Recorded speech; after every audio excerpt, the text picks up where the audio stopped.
Welcome into episode 200 of the Skate Podcast. I'm Brian DeFelice, joined by Bridgette and Scott McLaughlin.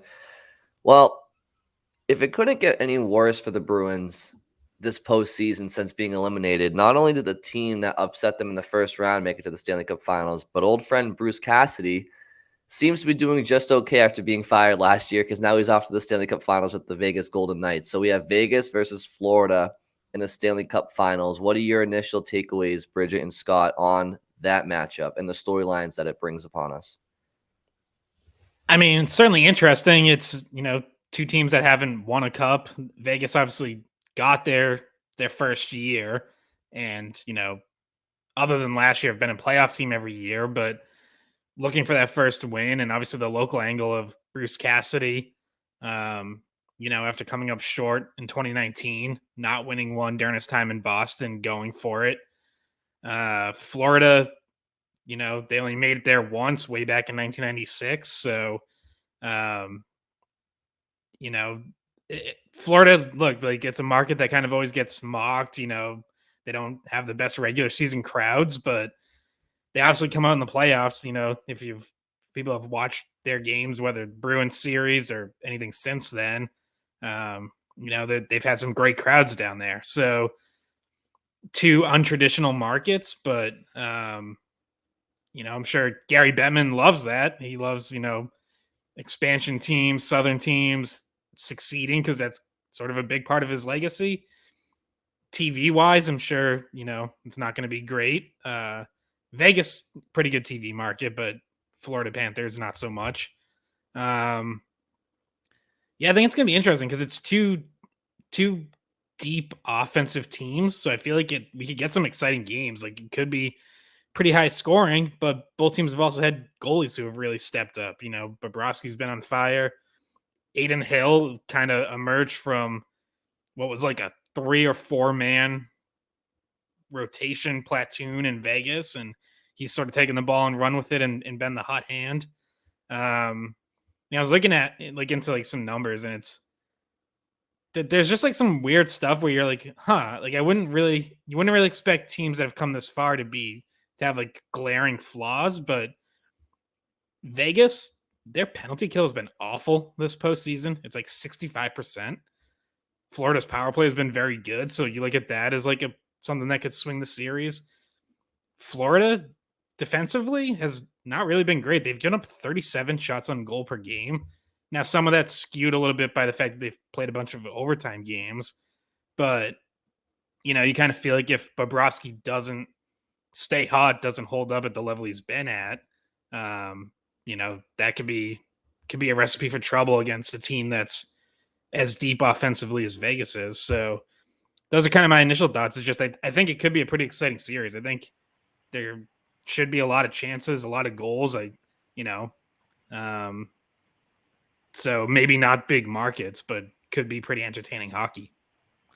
What do you guys think of the coaching matchup? Like you mentioned the fact that there's some glaring flaws on both of the teams, but do either of these coaches have a advantage there? Because we saw Paul Maurice go through the playoffs and make some really good decisions, and in Boston know what kind of a coach Cassidy can be, trying to move his pieces the right way. I don't know if you have any thoughts on the coaching matchup. Yeah, I think I would give an edge to Cassidy. Kind of playing off what I talked about, if both of these teams can get it done offensively, I still trust Cassidy more to get his team to play enough defense. Paul Maurice's teams historically have not been great defensively, and even though they've gotten this far, I still don't think this Panthers team is great defensively. They've done enough to get by, obviously, and keep winning, but I think they've done that with offense and goaltending. So maybe just in that respect, I'd give an edge to Cassidy. If things do get a little chaotic and high scoring, he might be able to get his team to settle down and lock in defensively quicker or, a little better than Maurice might. But Yeah, I mean, obviously Paul Maurice has done a really good job. Like, he took a team that was out of the playoffs on trade deadline day and had them playing really good hockey down the stretch, and now just rolling through the playoffs. Yeah, and I think that it's kind of an interesting angle too. I saw this the other day that both of these teams have these young American-born leaders with Tkachuk and Eichel. Both of those guys during the regular season led both of those teams in points, and you see how big of a difference Tkachuk is able to make. It's not something I think about a lot. Like, okay, this is an American-born versus like a Canadian, Russian, like leader of the team. But I guess American hockey and for Tkachuk, it wasn't college hockey. It was the OHL, I think, right? But for Eichel, he comes through Boston, and just how American hockey has kind of grown, and you see these two younger guys stepping up, and both of them in positions to make a run here and make an impact on what could be a Stanley Cup winning playoffs. Yeah, as far as the coaching question goes, I would agree about Cassidy. I just feel I look at the teams that each had to play to get here, and while on paper you would think that Florida had to do an immaculate job defensively against the Bruins to beat them, the Bruins weren't the Bruins in that series. I didn't feel that Florida won that series on incredibly stout defense. I think the Bruins, in fact, like shot themselves in the foot, and there's some high scoring games in that series. Toronto just didn't have their offense just wasn't going in that series, and that's because, again, I didn't think it was because of Florida. I think that Toronto just can't get out of their own way, and they're a little too soft with some important players. And in Carolina, they're a great team, but they're missing how many offensive guys up front. So Florida's kind of gotten to the Stanley Cup Finals based on opportunistic scoring and swag and work ethic, but not because of a totally stout defensive system. Where I look at the Golden Knights and I think, well, they played. They had to get through McDavid and Draisaitl and the Oilers, and they shut them down. They obviously shut down a Stars team that has a ton of offensive power as well. And I just think there's a little bit more structural buy-in defensively with Vegas, perhaps. And I like their decor better personnel wise. So yeah, I think Cassidy probably has the edge in coaching, and I would give Vegas the edge in the series overall. It's just that keep betting against Florida, right? I mean, they're all for that. They've been cashing that chip all playoffs. They don't mind being the underdog, and they certainly have the most swagger of any team in the playoffs right now, and just mojo. So Matt Tkachuk can obviously, and he can start things up and get under Vegas' skin. We've seen Bennett do it against Boston. So it's going to be, I think you're right, Scott. It's going to be a fun series. Bridgette, to your point, Eichel versus Tkachuk. One of those two will be a first-time Stanley Cup champion, and potentially Conn Smythe winner. So it's going to be a good series. And yeah, one of them will be walking away with their first Stanley Cup in franchise history. Yeah, and also another, interesting thing to watch, first Stanley Cup final on TNT. And they can and should lean into that American angle, the American stars leading the way. If people saw it, Matthew Tkachuk was on Inside the NBA with, Charles Barkley, Shaq, that whole crew, before one of the Celtics games, Celtics Heat games down in Miami. Yeah, I think it was Game 6. Yeah, and it's like, that's great. Like that, that's obviously, besides the games themselves, that's the biggest show on TNT. So to get him on there, and Tkachuk is one of the rare hockey stars that actually does have like a good personality and can joke around with those guys while he's on there. So that was good. I would expect him to be kind of all over this series in terms of being the face of it. And then obviously Eichel on the other side. And local connections with those two as well. Like obviously Eichel from Chelmsford went to BU.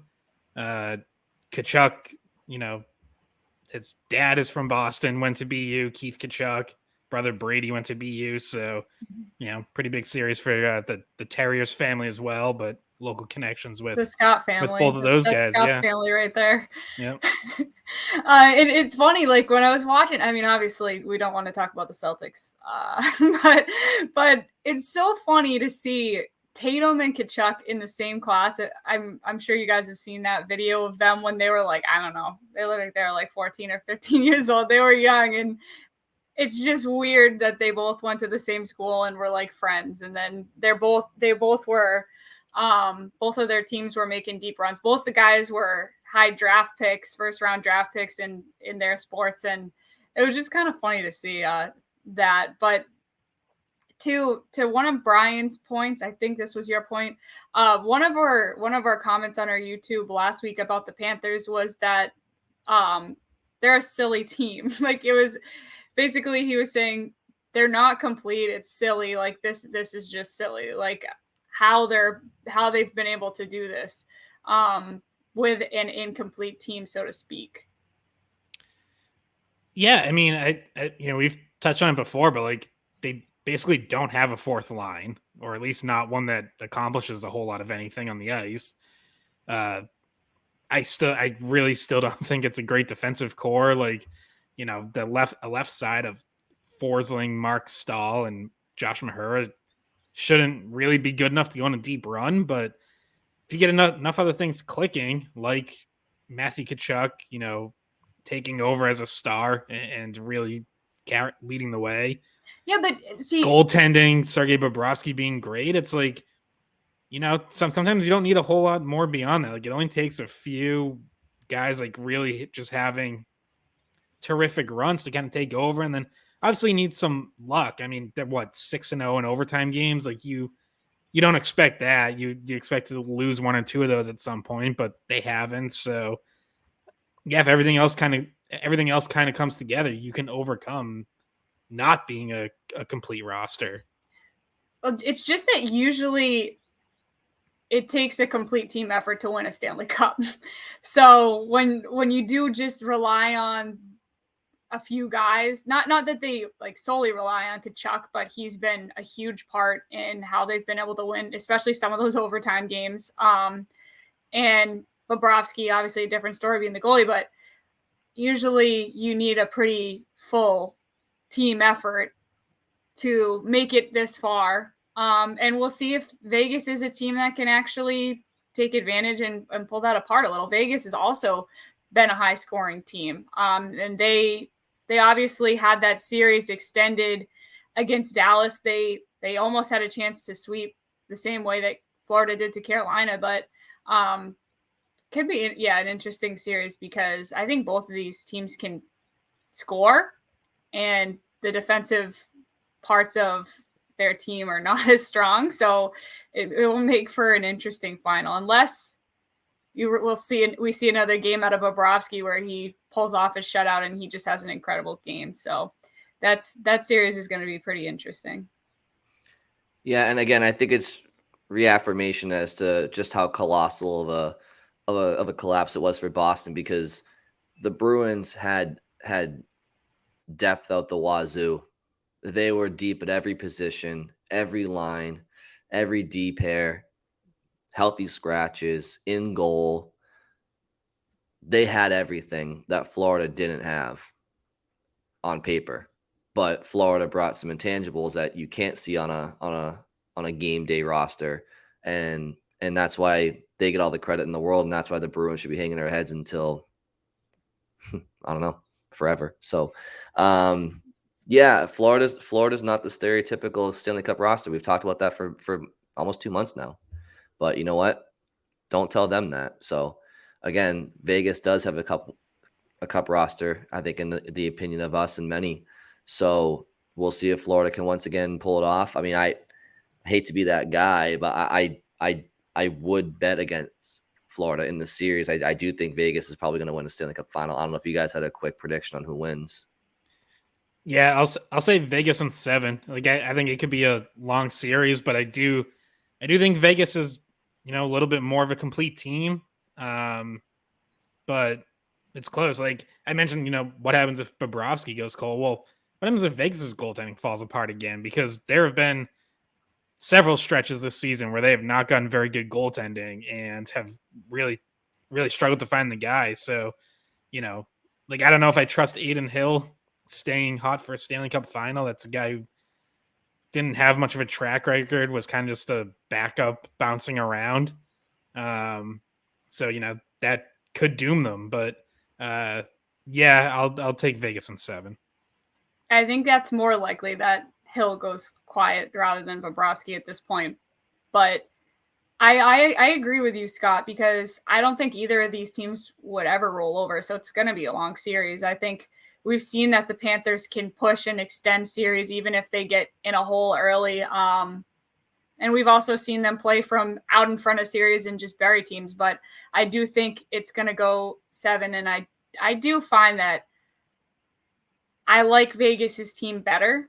But obviously when you make it to a game 7, you could just have another Matt Tkachuk goal with 2 seconds left or whatever it may be. When it comes down to game 7, it's really up in the air. But if you're asking, I do think that Vegas has the better team and I think the better coaching.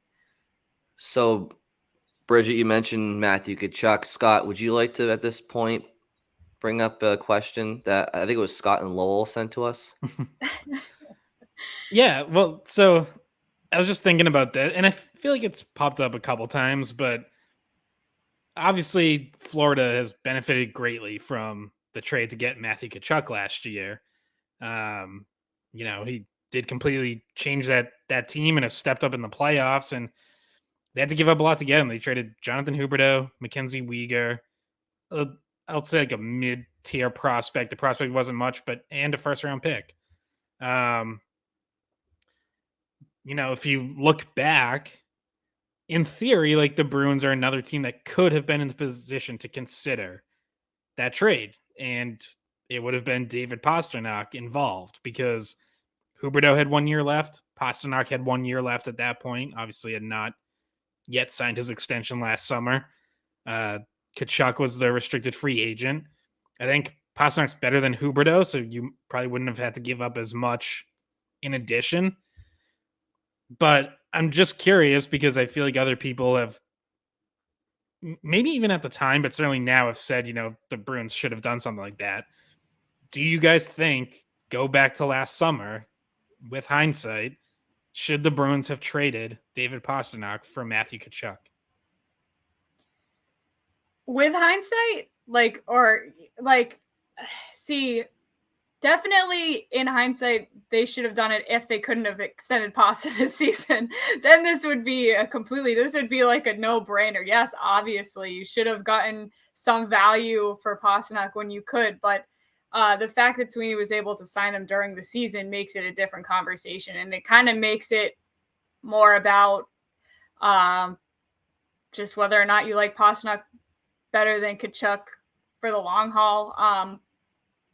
It's tough because I don't think anybody would say that they'd want to see Pasta go. In fact, it was a huge topic of conversation this past offseason, during the season, and it was a big deal when the Bruins were able to sign him back. So it's interesting, and I think with hindsight, you see these are two very different style of players. There's not much that about Tkachuk's personality that's similar to Pasternak's personality. So when I saw the text from Scotty and Lowell, Scott's sending us our own mailbag questions at this point. The mailbag is coming from inside the house, but I think it would have been too big of a risk to do. I think that as much as Tkachuk has really started to bloom, and we always knew he had great potential and was probably stuck in a not so great situation when he was up in Calgary, but I still don't think you trade Pastrnak for him. I still just think in hindsight, you see how well Tkachuk's playing in the playoffs, but that's a hard choice to make right there. It's a fascinating question. Of course, it's a recency bias type of question where you look at Matthew Tkachuk and what he's doing and how integral he was in beating Boston and Toronto and Carolina and en route to a Stanley Cup final here. He is 2 years younger than Pastrnak. but they play such different styles. I guess for me, it's like I just don't. David Pastrnak wasn't the problem for the Boston Bruins this year. All he did was score 61 goals and give him a 3-2 lead or a 4-3 lead, whatever it was, 3-2 lead with 9 minutes to go in Game 7 of the first round series. By the way, a game-winning goal that could have stood and eliminated Matthew Tkachuk from the playoffs. If Matthew Tkachuk is on this Boston Bruins team this year and David Pastrnak is on the Florida Panthers, like, do the Bruins win that series? I guess maybe that's like the way to kind of look at it. Well, not really. Well, yeah, I mean, well, no, because Pastrnak would be where in Calgary. Yeah. But let's just say, like, hypothetically, like, you know, if we're comparing the players, right? Like, the Bruins defense totally fell apart in the series. Like, their defensive structure was terrible. So I would love somebody like Matthew Tkachuk on the Bruins. I think they kind of have a similar type player in Tyler Bertuzzi going forward. Not Tkachuk level, okay, but they have like a knockoff brand of Matthew Tkachuk if they were to resign Bertuzzi. So, but if we're going back a time a year ago, right, that's the question. The answer is no, because at the time, Matthew Tkachuk, his real coming up party has been this year in these playoffs. And Scott, you mentioned how in postseasons past he did not excel in Calgary. David Pastrnak has been a point per game guy in the playoffs with the Bruins his whole career. So knowing what we know now, it's like, yeah, it makes it tougher. But back then, my answer. I guess my answer is no. I wouldn't trade Pastrnak for him because I don't think that Matthew Tkachuk subbing in for Pastrnak makes this team any better, because it doesn't address needs that they're going to need going forward. Like, their needs going forward are center ice and other things. So if we're putting ourselves back in that time span, so the trade for Tkachuk happened in July, and the Bruins were still trying to. First of all, they were definitely in heavy negotiations to re-sign Pastrnak. They didn't know if Bergeron was coming back. They didn't know if Krejci was coming back. At that point I think they probably did know that at the time. It just hadn't been announced yet. And yeah, either way, I thought that their decision came, wasn't it in August? No, Bergeron had let them know before free agency started. So that was end of June. Okay. And also, they actually wouldn't really have been negotiating a whole lot with Pastrnak at that time, because you remember, like, with everything he went through 2 off seasons ago, losing his baby son. After the season, they basically just gave him space to, like, go back to Europe and have a summer. So they're probably talking to his agent, I would guess. Yeah, that's what I mean. I don't mean like Pastrnak in person. I mean, the negotiations were happening to make an extension happen. It's, I don't know. It's a tough question because when you think about it this way, if you ask it this way, does Tkachuk fit the Bruins mold? Absolutely. He fits it perfectly. Where would you put him? Like, if say that did happen, where do you end up putting Tkachuk in this lineup? I mean, he could have either been the exact same spot as Pastrnak, like, could have been a Zacha, Krejci, Tkachuk line. Obviously, you could have put him with Marchand and Bergeron.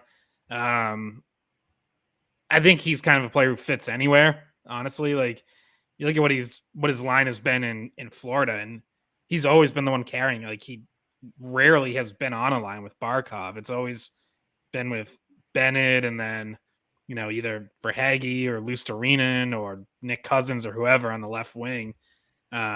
He has definitely made guys better. And, I guess, like, kind of like this idea would get, the core of it is, like, just the attitude change or the style. Like, is the way Tkachuk plays, is that more of a playoff style, more conducive to winning the playoffs? And yeah, obviously this year it has been. Like, he's a huge reason why the Panthers have gone on this run. But, to now kind of answer my own question, there's a reason that I wasn't pushing to trade Pastrnak for Tkachuk last year. There's a reason I didn't, after that deal happened between Florida and Calgary, I didn't jump on here saying, oh, the Bruins should have been doing that with, giving up Pastrnak. Like, no, because I wouldn't have done it at the time. So I'm not going to sit here and be a hypocrite and say, oh, yeah, they should have done a huge mistake or whatever. Like, one, I'm not sure it even is a mistake. I mean, we'll see. Like, let's see if Florida finishes this off. Let's see what the future holds. I still think Pastrnak can be the best player and a Stanley Cup winner. I absolutely believe that. Like, and again, their track records before this season favored Pastrnak. As Brian said, he was the one who was a point per game guy in the playoffs. Tkachuk was barely over half a point per game in the playoffs with Calgary. Pastrnak had already had, I think, 2 40-goal seasons and 2 more 35-plus goal seasons. Tkachuk had just had his first 40-goal season, and I think his career high before that was, give me 1 second, was 34. And other than that, he hadn't topped 30. So Pastrnak had the track record at this point last year too. So yeah, like I wouldn't have done it then, and I can't sit here and say that it was a mistake not to do it, especially because they did eventually get Pastrnak locked up. And now what I will say is I think you could definitely make the case that you would rather have Tkachuk at $9.5 million per year for the next 7 years after this versus $11.25 million for Pastrnak. Like, I do think $1.75 million per year is a fairly significant gap for players who over the last 2 years have basically had, Tkachuk's actually put up more points than Pastrnak over the last 2 years. Obviously, Pastrnak had a massive goal scoring year this year. But like, I think that's fair. Like, if you factor in price, but again, going back to like this time last year, the Bruins probably didn't really think they were going to have to get to 11.25. Like, you might have thought you were going to get him for 10 or 10.5, and then that gap's not as big. I mean, I'll ask this question, right? Hindsight's 2020. I think we're all in agreement that this time last year things were different and whatnot. But you look at it as it stands right now. Tkachuk's 25, Pasternak's 27. I think he just turned 27 recently. All things considered equal, if the point production is relatively the same going forward per season, now you can maybe Pastrnak is more goal heavy than Tkachuk is, but look, this year Pastrnak had 61 goals. 61 goals. Okay. Total, he only had like 4 more points than Tkachuk. So Tkachuk had 64 assists, and I think he had like 40 goals, something like that. My point is, if their point production is relatively the same, okay, call that a wash one way or the other. Look at the rest of their games. Tkachuk is he drags his team into the fight more. He's more he's more responsible defensively, I would say. I mean, Pastrnak is a turnover machine. Absolutely, no doubt about it. And I would say Tkachuk, because that might be a smarter player all around. So I guess going forward, who's the better hockey player? Who's the better hockey player at all facets of the game? I mean, it's probably Matt Tkachuk, and I know that sounds crazy to say, but he might be an all around better player than David Pastrnak as long as the point production is relatively even within 5-10 points of each other every year. I mean, Tkachuk takes the cake in the other categories: defense, intangibles, grit. I mean, there's no doubt about it. Yeah. And to just the stats on him this year were 69 assists, 40 goals. And I think, Brian, you're right there where we're kind of at a crossroads with the two of them, don't you think? Where Pastrnak has been the better player previous to, say, this playoffs. Now we see Tkachuk ramping up to this new level. But I think you can even say last year, like, and I know there were extenuating circumstances for Pastrnak. Hockey wasn't really the priority, but like, Tkachuk outscored him by 27 points last year, 104 to 77. I guess what I'm saying is they're coming to a a more similar level over the past few seasons. Tkachuk, is he about to really significantly pass him? That's what we don't know. And then that's when the hindsight becomes, even more if next season or over the next few seasons, Tkachuk just stays at this level that he was at and brings what he can bring. And he does have more intangibles. Just personality wise, he thinks a lot differently than Pastrnak does. But then you could also say in hindsight, if the Bruins were unsure whether or not they were actually going to be able to sign Pastrnak, wouldn't that have been the perfect time to deal him for someone like Tkachuk? Yeah, if there was real uncertainty, then yeah, definitely like should have considered it. But I think they were always pretty confident they were gonna get a deal done. Like I think they knew there was mutual interest, and eventually they would find the landing spot. So like that's another factor too. Is I don't think Florida believed they were going to be able to re-sign Jonathan Huberdeau. He had 1 year left, and I think they knew he was gone. And I think they knew he was going to test free agency. So like that's another factor. Like Florida, it was easier for them to take this risk because Jonathan Huberdeau just had an awesome season. He had 115 points or something that year. But if they figured they can trade for Tkachuk, who was a restricted free agent, so there was some team control, like it made all sense in the world for them to do that because they probably thought, well, we're going to lose Huberdeau in a year anyways, so we might as well get Tkachuk and see if we can lock him up long term. Whereas, it's a little different if you're the Bruins and if you're fairly confident you're going to re-sign Pastrnak, then it's like, well, what are we really going to take the risk of trading him for?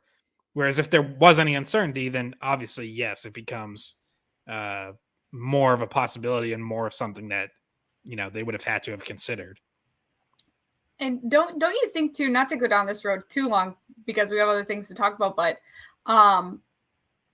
if you think about it contractually, Scott, you mentioned the difference in cap hit for both of the guys.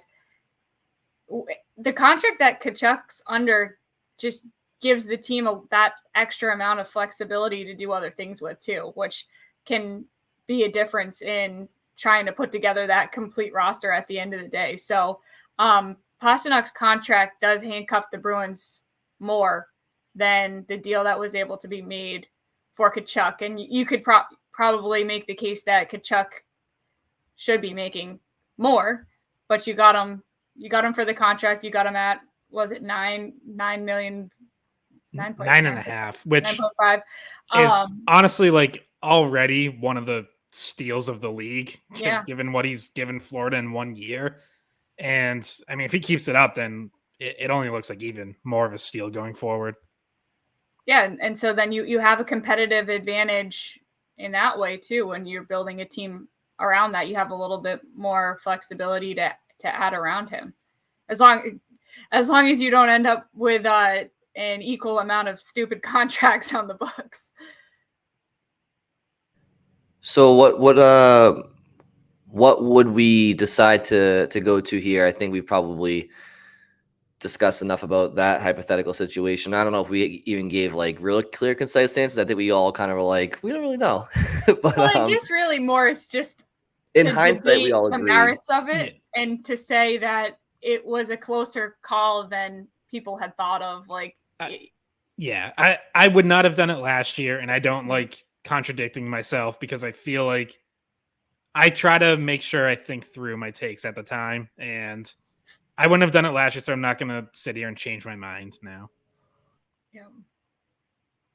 Yeah, no, after all said and done, what we just mentioned, why maybe Tkachuk would have been a great idea. I just don't think, like Scott said, at the time I think they must have been very confident about locking up Pastrnak for the long term. Otherwise, it would have been a much tougher decision, like we mentioned. And so the other thing that we wanted to get to was... Bridgette, you muted yourself. I meant to unmute myself and I muted myself. So one of the comments we had on our YouTube last week to switch subjects now back to the Bruins and the roster that they're gonna the moves they might have to make this offseason. We had talked a lot about Bertuzzi and do you trade Ullmark in order to create space, cap space to try to sign Bertuzzi? There's two comments that came across. One was that you gave up so much for Bertuzzi. You gave up a first and a fourth round draft pick for Bertuzzi at the trade deadline, and you only had him for 3 months.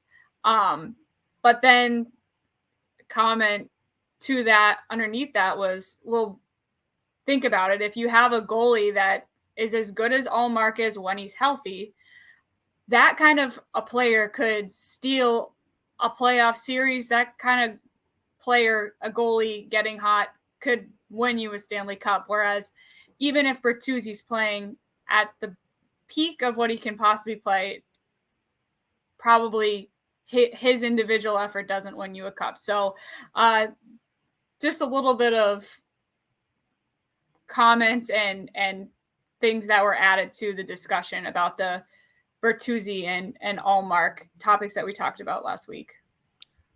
Yeah, so I guess my response to that would be, yeah, in a vacuum, Ullmark playing the way he did this season is more valuable than anything Bertuzzi can bring you. However, Ullmark has had 2 chances as a starter in a playoff series now and has lost the starting job before the end of the series in both cases, and the Bruins have lost both series. So, yes, he could get hot and win you a Stanley Cup, but he's now, let's just be honest, he's failed the 2 attempts he's had to be a playoff starter for the Bruins. Bertuzzi, meanwhile, tied for the team lead in points in his only playoff series as a Bruin. So, yeah, in a vacuum, like, that comment is right. Ullmark and the goalie position is more valuable. But the other question is, like, okay, what do you have in their place, if you're moving on from one or the other? And in goal, I'll still take my chances with Jeremy Swayman as my starter. And whether it's Brendan Bussey or, veteran free agent backup X, I think I'm still going to feel pretty good about my goaltending. And I probably still feel pretty good about my wings, even if Bertuzzi isn't re-signed. But as I've said before, like, part of it is also planning for the future. And you can lock up Bertuzzi through his prime years and have him, if you're going to have like a year or two reset, if Bergeron and Krejci retire, you have him on the other side of that. Ullmark's a free agent in 2 years, so you might not have him on the other side of it. So that's also a factor in terms of like piecing together a roster, not just for next season, but planning several years ahead is where I think the real value lies in Bertuzzi, because he is still in his 20s. He's still in his prime. And I think you can have him as sort of a core part of this team for years to come, not just the next 1 or 2 years. Whereas, I don't think Ullmark really fits into that puzzle, because even if you keep him for another year, like, at some point you're not keeping Ullmark and Swayman together for like 6 years. Like, at some point you have to split that up, and you're probably not re-signing Ullmark when his deal's up in 2 years. So it's just a smaller window. So it goes beyond just like looking at their seasons this past year and saying who brought more value. So that's kind of my thoughts. Yeah, I mean, I'm going to go quickly because I have a lawnmower guy out front just going to town right now. So I echo everything Scott said. I would agree with that. Another comment I would add on would be, the goalie position is capable of stealing a Stanley Cup as opposed to another singular player. But I think goalies are far more replaceable than, there it is. You got that one in the background? Easy lawnmower. So I actually couldn't really hear it, honestly. Really? Yeah. I mean, it's piercing right now. I feel like it's like in my ear. So that's good to know, though. Yeah, like it's far. I think it's far easier to come across a goalie. How many times do you see a third string goalie go on a good run, or a journeyman goalie like bring a team deep? And like it's goalies are, I don't want to call them a dime a dozen, but they're a dime a dozen. And I just feel like a player like Bertuzzi doesn't come across very often. So yeah, the goalie position in general is the most important position, but I don't think that necessarily the individual goalies are irreplaceable. I think you can find somebody. You can find somebody in the minors that you can groom and adequately do the job for you. So, or be capable of being that guy on one run any given year. So yeah, and in addition to everything Scott said, that's the only thing I would add on is I just feel like it's easier to replace than somebody like Bertuzzi. Like he's a very, very effective player. And it'd be different if they didn't have an idea who that replacement would be, but they know what they have in Swayman. It's not like we've only seen Swayman for half a season and, he might be the next guy, he might not be. Like, we've had a big enough sample size with Swayman to know that he's ready to take over a starting goaltending position if they need him to, and that he's honestly good enough to compete with the top goalies in the league. I think I mentioned this before. It comes down to redundancy for me. You got two great goalies and it worked out for you this year, the whole regular season, but what difference did it make in the playoffs? No, it didn't make a difference in the playoffs because you can argue that on the coaches to not see that they needed to make the change when they did. But if you're not going to use it to your advantage, then you need to find another way to win and think about it differently. And in our conversation with Mark Diver as well, Brendan Bussi seems like he's got a lot of promise coming up the system. Maybe not this next season. Maybe you get a veteran backup for a year and then Bussi's ready, but you want to start kind of doing what they were doing with Swayman when he first came into Boston, which is testing him out, seeing what his NHL readiness is. And so you give Bussi a chance to develop as well.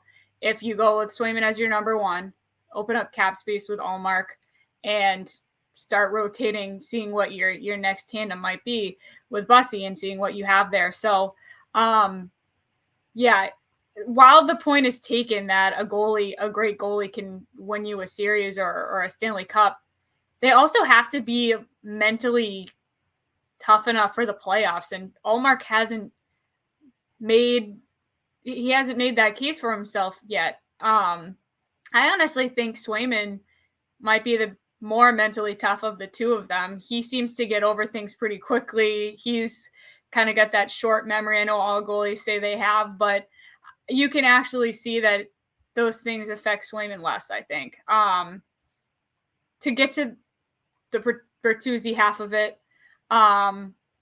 Bertuzzi is kind of a special player in what he brings. There's no one else on the Bruins right now that really necessarily brings the same skill set that he does. And if you can keep him for longer with Ullmark's contract coming to a close here in 2 years, I still like Bertuzzi.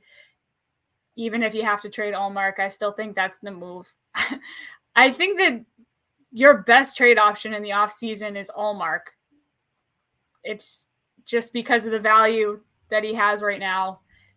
And they're in a situation where they need to get rid of cap, and that's an option you have right there. Yeah, and we should say, like, obviously we've covered this on previous episodes, but if this is like the first one someone's listened to this offseason, we understand it's not, trading Ullmark isn't the requirement to keep Bertuzzi. There's other options, other ways to free up money, whether it's Taylor Hall or a couple defensemen or whatever. But this was just, obviously the hypothetical posed. And I do think it could ultimately be the move because, as we said, like Ullmark in theory would be the piece that has the most value in terms of guys, actually making real money. So, yeah, like I could absolutely see them exploring the market for a Grzelcyk, Forbort, Riley, not really liking anything out there, exploring the market for Hall, realizing, hey, maybe there's not as many teams as we thought who can take on, a 30-something forward with a $6 million cap hit. And then they find, oh, there is real interest for Linus Ullmark. Like, I could see things kind of playing out that way where they're going to explore all these options, and maybe Ullmark's the one where they're like, okay, we can actually get what we consider fair value in return. So, and they need picks. Yeah. We've gone over this several times. They've traded away so many picks. They need to try to get those back at some point. And I don't think you're not trading Grizzly for a first round pick. You might be able to trade Ullmark for that though. So I mean, he's going to be a 29-year-old reigning Vezina Trophy winner. mm-hmm. His value will never be higher, and he's not part of the Bruins' long-term future. You guys mentioned it; he has 2 years left. He's a 29-year-old impending Vezina Trophy winner who has shown nothing but collapse when it comes to the playoffs. And I'll be honest, I didn't love his. I mentioned this at the time. Like I didn't love his responses post games in the playoffs at times. Like, you literally, there's a million different plays over the course of 60 plus minutes that decide a hockey game, right? It's not just one play. But in game 5, the Grizzly Ullmark blunder at the end of the game literally led to the game-winning goal. So you have to say that play did cost him the game. And after the game, the media is asking, how do you feel about that? Whatever. And his response is, I'm feeling good, thanks. How are you? Like, just being sarcastic. And I didn't like that, because even though he's trying to act like nothing's going on, nothing's bothering him, it's just like he's going to move on. It's what it is. Shit happens. Like, I wanted to hear some accountability. I wanted to hear, like, yeah, like, I let my team down there. I'm going to come back in game 6. And I'm sure he was saying that behind closed doors. But to your point, Bridgette, about Jeremy Swayman, like, when Jeremy Swayman talks to the media, you can just tell he means what he says. And I just don't like that snarky, sarcastic goalie, because it comes across to me like they're trying to prove that things don't get to them, which tells me things get to them. Like, yeah. You know what I'm trying to say, if that makes any sense? I do. Yes. Yeah, no.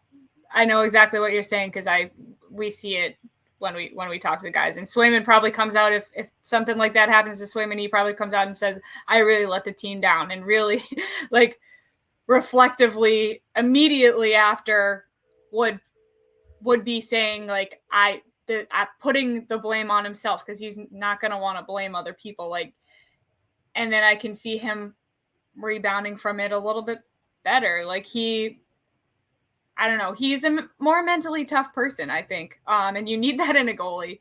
And I think he's a great option for them as a number one. I think if you put him in the series sooner, maybe maybe different outcome for the Bruins. This was something we covered about a month ago when the season ended, so we don't need to get into it again. My last question about the Bertuzzi Ullmark thing, I'll go to Scott here.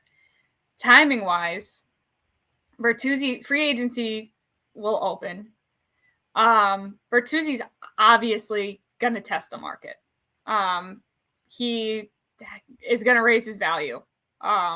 So I don't see the Bruins signing him before free agency. He's not stupid. His agent's not stupid. He's going to go out on the free market. I mean, unless he wants to stay in the Bruins and make a what they believe is a fair offer. Like, it's not out of question. That happens every year, that, guys that would be one of the top free agents on the market gets locked up last minute. And usually it's, usually a lot of that stuff happens right around the draft, because that's kind of when you get a better idea of, okay, we made this trade, we freed up this money or whatever. Like, yeah, right.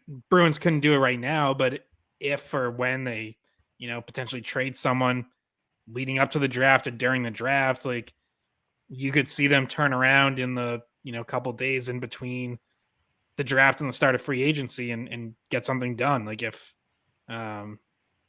presumably they'll know kind of what the price range is that they have to get to. So if they got there, like, I could see Bertuzzi signing a deal before the start of free agency, but and timing wise for Ullmark, that would be a deal made before the draft as well. You would think. I mean, if they wanted an immediate pick, if they could get Yeah. a first round pick in this year's draft, then that would mean they would be looking to move them prior to July. Was it July 7th? Yeah. July 1st is the start of draft is the end of June. Free agency starts July 1st.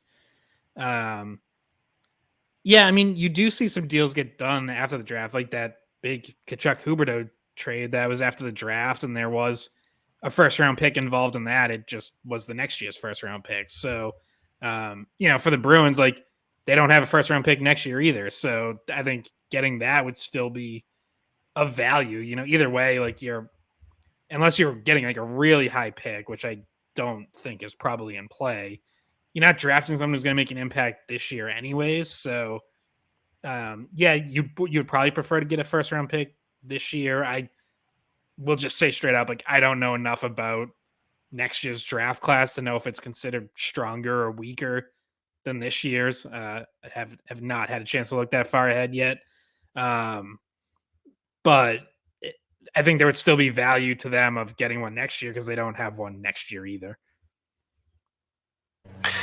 All right, Bridgette, Scott, are there any final questions we should attend to before we log off? No, but once again, send us or comment on our YouTube, email us your questions, tweet at us, whatever you want to do. That skatepod at weei.com or at the skatepod on Twitter. Yes. Thank you, Scott. And we'll try to answer questions as the weeks roll on here.